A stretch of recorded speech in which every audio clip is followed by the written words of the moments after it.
Assalamualaikum warahmatullahi wabarakatuh. Nama saya Agung Ismail Nugraha. Nama saya Ayu Rahayu Utami. Nama saya Hasna. Nama saya Nurul Herani. Nama saya Putri Lestri. Di sini saya akan menjelaskan tentang definisi standar kelulusan kurikulum 2013 di SD.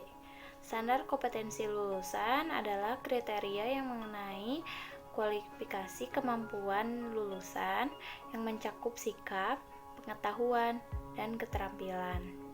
Nah, ada standar kompetensi lulusan lainnya, yaitu kriteria minimal dari beberapa kompetensi yang harus dicapai oleh setiap peserta didik agar dapat dinyatakan lulus pada suatu jenjang pendidikan tertentu.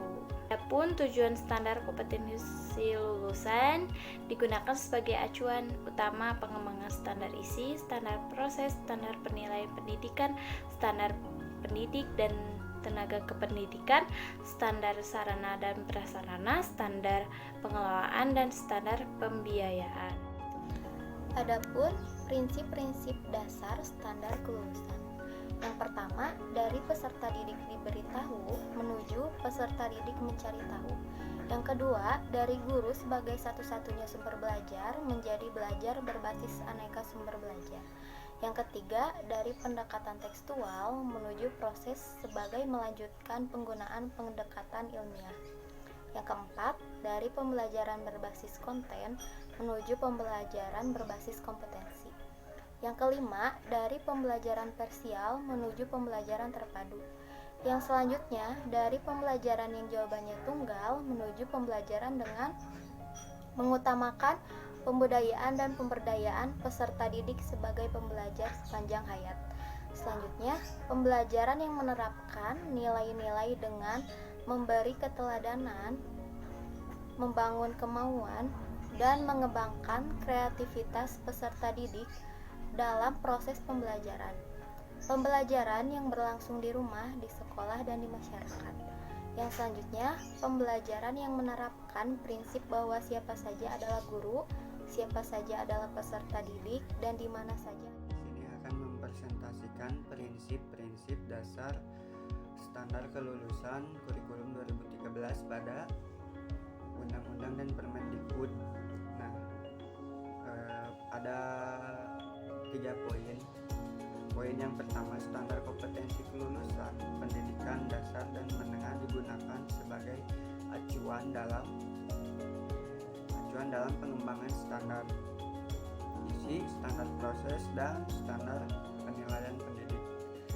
Standar pendidik dan tenaga kependidikan, standar sarana dan prasarana, standar pengelolaan, dan standar pembiayaan. Yang kedua adalah standar kompetensi kelulusan yang sebagaimana dimaksudkan pada ayat 1 yang meliputi A. Kompetensi lulusan sekolah dasar atau MI atau SLB paket A. B. Kompetensi lulusan SMP, MTS, SMPLB paket B. C. Kompetensi lulusan SMA, MA, SMK, MAK, SMALB paket C. Nah, yang ketiga adalah poin yang ketiga adalah standar kompetensi lulusan sebagaimana dimaksud pada ayat 1 tercantum dalam lampiran yang merupakan bagian tidak terpisahkan dari peraturan menteri ini. Pasal 2, pada saat peraturan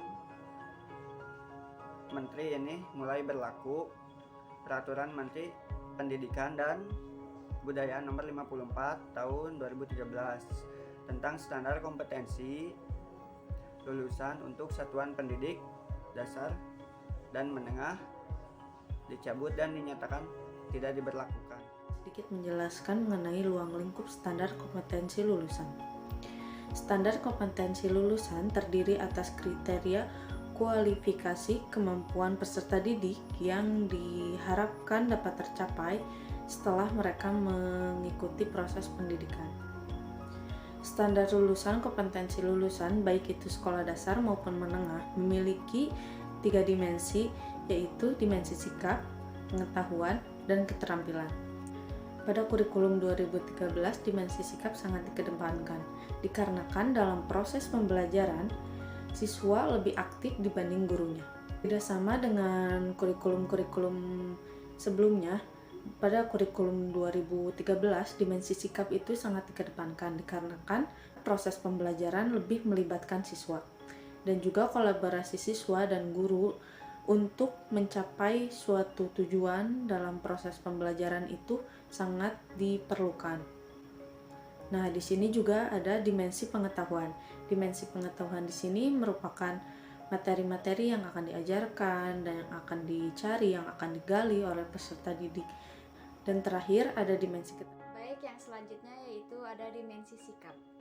Pada jenjang SD atau MI atau SDLP memiliki perilaku yang mencerminkan sikap. Yang pertama, beriman dan bertakwa kepada Tuhan Yang Maha Esa. Yang kedua, berkarakter, jujur dan peduli.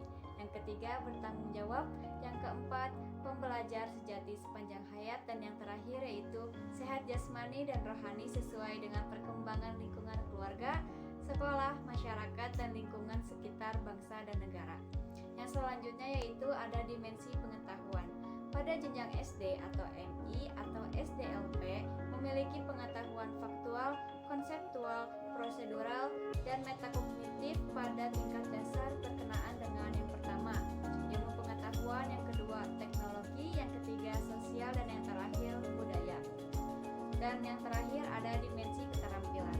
Pada jenjang SD atau MI atau SDLP memiliki keterampilan berpikir dan bertindak. Adapun bertindak itu yang pertama kreatif, yang kedua produktif, yang ketiga kritis, yang